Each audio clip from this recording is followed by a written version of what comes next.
Hi, I'm Axel and this is my smart home tour. In this video, we're gonna take a tour of my smart home. I'm gonna show you what products I have and why I chose them.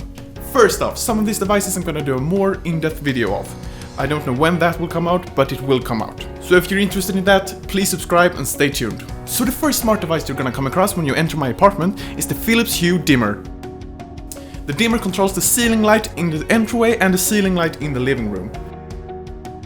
If we take the first doorway to the left, we'll find my kitchen.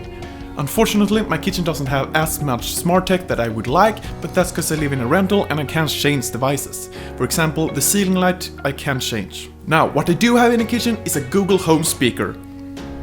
It's mainly used as a timer, but also used as a speaker when I cook or eat dinner. If we go back through the entryway to the living room, you'll find more of my smart tech. First off, I have the Philips Hue lights again.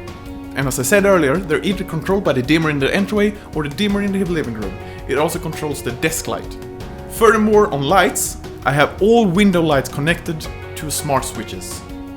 However, the switches themselves aren't real smart. They're just the cheap ones you can buy in a 3-pack with a remote control. The actual smart device for the switches is the Teldus Telstick.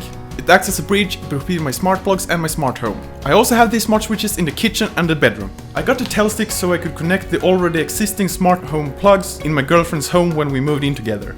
As for my TV, I have a 55-inch Samsung TV and it's connected with a Chromecast Generation 3. I have already bought my upgrading part, the Chromecast Ultra, but I have not installed it yet. The TV in Chromecast is easily controlled by the Google Home Mini standing on the TV bench. I went with the Mini in this case, since I already have a good sound system and I'd rather have the good speaker in the kitchen. Last but not least, I have the bedroom.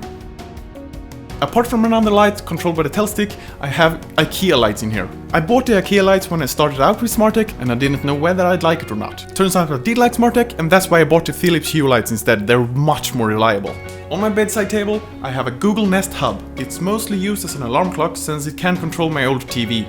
I have a Chromecast connected to the TV, however, it doesn't work properly, so we're using the Apple TV instead. On both my bedside table as well as my girlfriend's, there are also IKEA lights. No, wait, I already told you that, didn't I? Now, unfortunately guys, that's all the tech I have in my bedroom, as well as my home. If you think I missed something, or I should have something that I don't already have, please comment below so I know what to get. And also don't forget to like the video and subscribe to my channel, and I'll see you next time.